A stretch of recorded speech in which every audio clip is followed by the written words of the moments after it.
What's up, guys? I'm Jim Ansel, this is Real Deal Outdoors, and today is Test Tank Tuesday.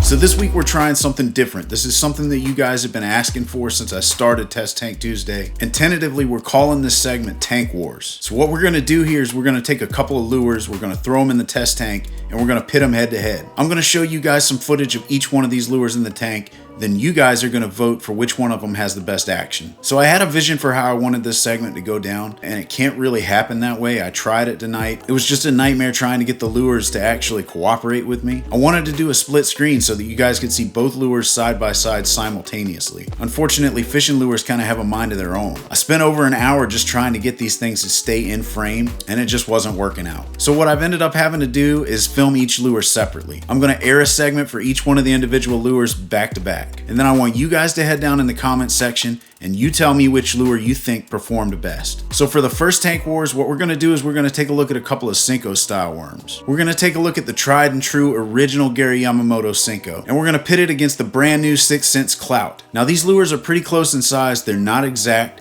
The Yamamoto is a 5-inch and the Clout is a 5.4-inch. Now both of these lures are really soft and supple, but the 6th Sense seems to be a little bit more dense than the Yamamoto. Now both of these lures are absolutely packed with salt. And what the salt does is it allows those lures to fall just a little bit faster. Personally, I like to throw lures with a little less salt content. I like that longer hang time. I've said it time and again, guys, the longer that lure hangs in the water column, the longer it's in the strike zone, and the more likely you are to get bit. But guys, that's 100% personal preference. A lot of guys out there swear by the Yamamotos. They've got an awesome action on them. They've got this well-pronounced shimmy as they fall through the water, which sets them apart from a lot of the other lures out there on the market. So that's something for you guys to watch for in this video. What I also want you guys to pay attention to is the fall rate of the lure. So we got both of these lures rigged up on a wacky rig. That's the best way for me to test these lures in the test tank. It's only a 10-gallon tank. I can't really put them on a Texas rig because they just go all over the place. I was finding that one jerk had the lure all the way across the tank. So a wacky rig is definitely the way to go for this test. We're also going to take a look at how they perform on a Nico rig.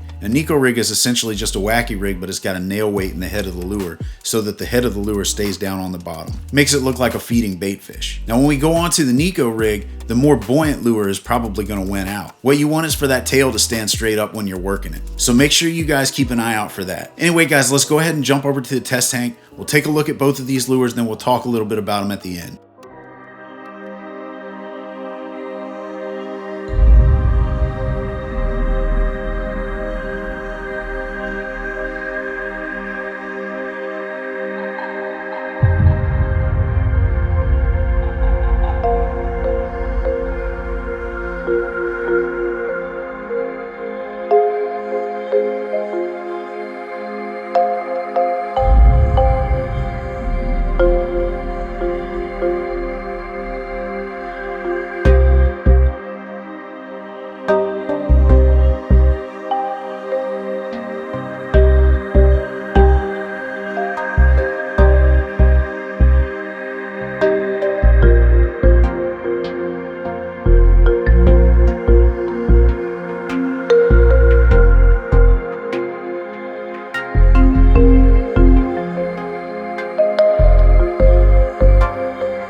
Well, there you guys go. Honestly, in my opinion, I think both of those lures performed equally well. The Gary Yamamoto lure, being a little bit softer, definitely had a more pronounced wiggle as it came down through the water column. It was hard to get a really good wiggle in that test tank. Like I said, it's only 10 gallons. When you guys have this lure in open water, it's going to react a little differently. You know, we're in a sterile controlled setting here, so that definitely affects things a little bit. But this gives you guys a general idea of what to expect. And I gotta say, guys, that 6 Sense Clout, it really held its own. You know, the Yamamoto SENKO is arguably arguably one of the best lures on the market, period. You know, like I said, I personally prefer a slower fall rate than what the Yamamoto gives, but there's no denying, guys, that Yamamoto lure has caught tons and tons of fish. There's a reason why it's considered the industry standard. You know, they really set the benchmark for a soft stick bait for a lot of these lure companies. But for me personally, something that's a little more durable, something that falls a little slower through the water column, that's what I love, and that's what gets me the most bites here. So it's worth mentioning, after I did the test, I pulled the nail weight out of each one of those lures. Both of them are absolutely full of salt. That's something you don't find in every stick bait on the market. A lot of them, they just roll around in salt and put them in the bag. They're not actually impregnated with the salt. Both of these lures are made with salt in the plastic. And that's exactly what gives these things that faster fall rate. So guys, I've told you what I think about these lures. Now it's up to you guys to go down in the comment section and let me know which one you thought won out. Whichever one of these lures wins is going to advance to the next round. And then we'll put it up against another heavy hitting Senko style worm. So make sure you head down below and cast y'all's votes. Well guys, that's going to do it for this video. As always, thank y'all for watching. Make sure you head down there and hit that thumbs up button if you enjoyed this video. Also, make sure you subscribe to the channel, guys. Then tick that little notification bell so that y'all know when I post new videos. Well, thank you guys again. I really appreciate y'all supporting this channel, and tight lines until next time.